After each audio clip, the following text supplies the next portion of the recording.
दोस्तों आज मैं आपको 5 ऐसी वीडियोस दिखाऊंगा जिनमें 2 खतरनाक जानवरों को आपस में लड़ते हुए रिकॉर्ड किया गया। ये कुछ ऐसी वीडियोस है जो हमें कभी कभार ही देखने को मिलती है, तो इस वीडियो को अंत तक जरूर देखें। Number 5, war dog versus rhino. दोस्तों वॉर डॉग और राइनो साइज में एक दूसरे से काफी अलग होते हैं। जहां एक मेल वॉर डॉग की लंबाई 1.5 मीटर और वजन करीब 150 किलो होता है, वही एक मेल व्हाइट राइनो की लंबाई 4 मीटर और वजन 2000 किलो से भी ज्यादा हो सकता है। यानी कि इन दोनों जानवरों में हम कोई कंपैरिजन नहीं कर सकते, क्योंकि एक व्हाइट राइनो किसी वॉर डॉग के मुकाबले कई गुना ज्यादा बड़ा और ताकतवर होता है। लेकिन अब जो वीडियो में आपको दिखाने वाला हूँ उसे देखकर आपको ये भी पता चल जाएगा कि व्हाइट राइनोस को कितनी जल्दी गुस्सा आ जाता है और गुस्सा आने पर वो क्या क्या कर सकता है। इस वीडियो की शुरुआत में हम देख सकते हैं कि यहाँ पर सब कुछ शांत है। एक व्हाइट राइनो खाना खा रहा है और उसके आसपास कई वॉर डॉग घूम रहे हैं। कुछ देर बाद उनमें से एक वॉर डॉग राइनो के पास आ जाता है और उसके साथ वो भी खाने लगता है। राइनो उसे कुछ भी नहीं कहता और थोड़ी देर बाद एक दूसरा वॉर डॉग वहाँ पर आ जाता है और वो भी राइनो के खाने से अपना पेट भरने लगता है। लेकिन शायद इस राइनो को वो दूसरा वॉर डॉग पसंद नहीं आया और उसे गुस्सा आ गया। उसने अपने सिंग से उस वॉर डॉग को टक्कर मारा और उसे हवा में काफी ऊपर तक उछाल दिया। ये देखकर बाकी सभी वॉर डॉग्स वहाँ से भाग गए, साथ ही वो राइनो भी वहाँ से चला गया और वो वॉर डॉग अपने पीठ के बल सीधा जमीन पर आ गिरा। उसे देखकर ऐसा लग रहा था जैसे कि उसे काफी चोट आई थी, क्योंकि वो ठीक से खड़ा भी नहीं हो पा रहा था।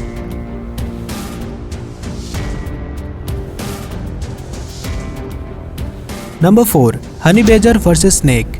दोस्तों हनी बेजर और स्नेक ये दोनों ही प्रकृति के सबसे अनोखे जीवों में से एक है। जहाँ पर एक तरफ सांप दुनिया के सबसे खतरनाक जीवों में शामिल है, वही दूसरी तरफ हनी बेजर दुनिया के सबसे टफ एनिमल्स में से एक है। हनी बेजर्स मैमल्स की एक प्रजाति है जो अफ्रीका, साउथ ईस्ट एशिया और इंडियन सबकॉन्टिनेंट में पाई जाती है। हनी बेजर की स्किन काफी लूज होती है, जिससे ये बड़ी ही आसानी से मूव कर सकती है। लेकिन लूज होने के बावजूद इनकी स्किन 6 मिलीमीटर तक मोटी होती है, जो दूसरे जानवरों के साथ हुई लड़ाई में इन्हें काफी प्रोटेक्ट करती है। एक एडल्ट हनी बेजर की लंबाई 77 सेंटीमीटर तक हो सकती है, जिसमें इनकी पूंछ शामिल नहीं है, जो करीब 30 सेंटीमीटर तक लंबी हो सकती है और साथ ही इनका वजन 16 किलो तक हो सकता है। लेकिन एक मीडियम साइज के मैमल होने के बावजूद बहुत ही कम जानवर ऐसे हैं जो इनका शिकार करते हैं, जैसे लेपर्ड, लायन और हाइनास, क्योंकि इनका स्किन काफी टफ होता है और ये किसी से भी नहीं डरते, भले ही वो कोई जहरीला सांप ही क्यों ना हो। जैसा कि आप इस वीडियो में देख सकते हैं, एक हनी बेजर किस तरह एक सांप के साथ लड़ रहा है। आमतौर पर मैमल सांप से दूर ही रहते हैं, लेकिन हनी बेजर सांपों से जरा भी नहीं डरते। हालांकि इस वीडियो में जो सांप है वो एक मोल स्नेक है जो जहरीले नहीं होते,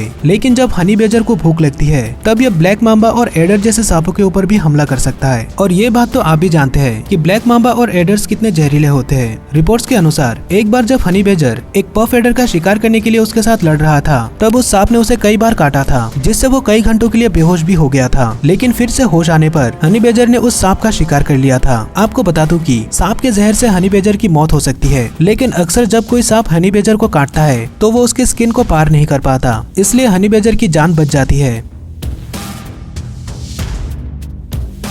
number 3, elephant versus lion.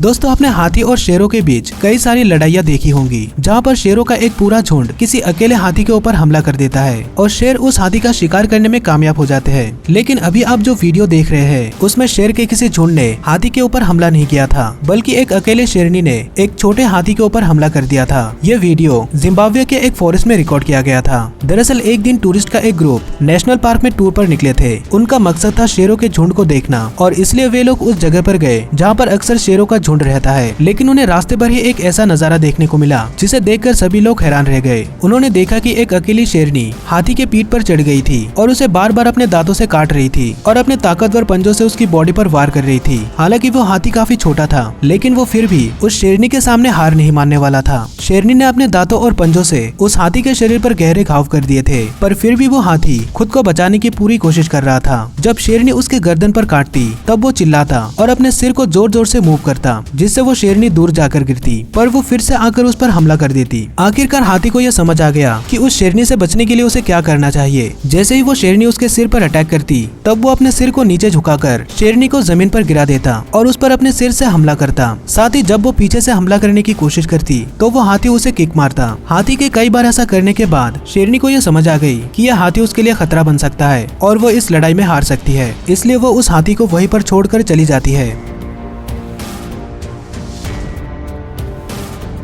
Number 2, hippo versus buffalo.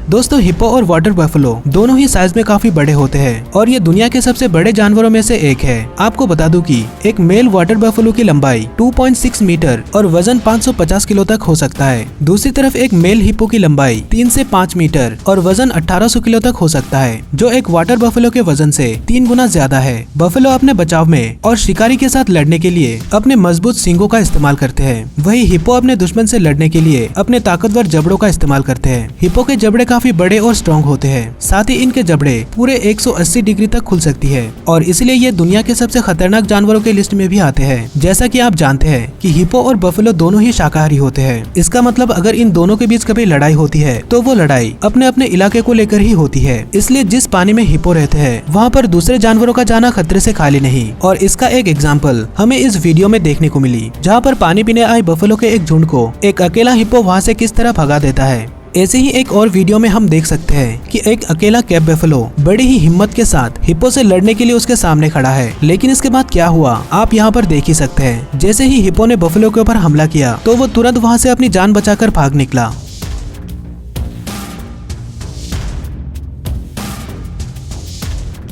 Number 1, tarantula versus scorpion.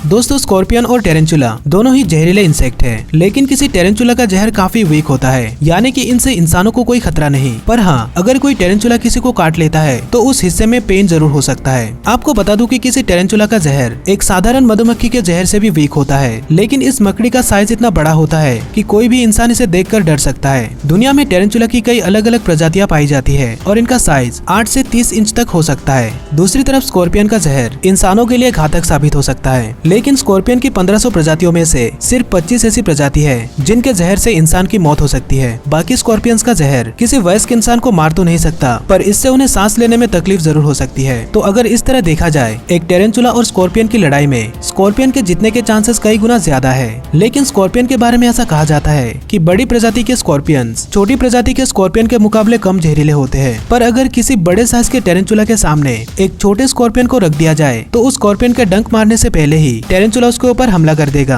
इसके अलावा ऐसा देखा गया है कि टेरेंचुला कुछ हद तक बाकी इंसेक्ट के जहर के प्रति इम्यून होता है, इसलिए अगर स्कॉर्पियन टेरेंचुला को डंक मारता है तो वो कुछ समय के लिए ही डिसेबल हो जाएगा और कुछ देर बाद वो फिर से रिकवर कर जाएगा और लड़ाई को जारी रखेगा। लेकिन टेरेंचुला के लिए भी ये लड़ाई आसान नहीं होगी, क्योंकि स्कॉर्पियन के लगातार डंक मारने पर वो पूरी तरह से डिसेबल हो सकता है और उसकी मौत भी हो सकती है। इसलिए इन दोनों में से कौन जीतेगा इसका पता लगाना बहुत ही मुश्किल है। लेकिन अगर आप मुझसे पूछेंगे कि इन दोनों में से कौन जीतेगा, तो फिर मैं टेरेंचुला के साथ हूँ, क्योंकि मेरे हिसाब से उसके जीतने के चांसेस ज्यादा है। आपको इस बारे में क्या लगता है हमें कमेंट में जरूर बताएं।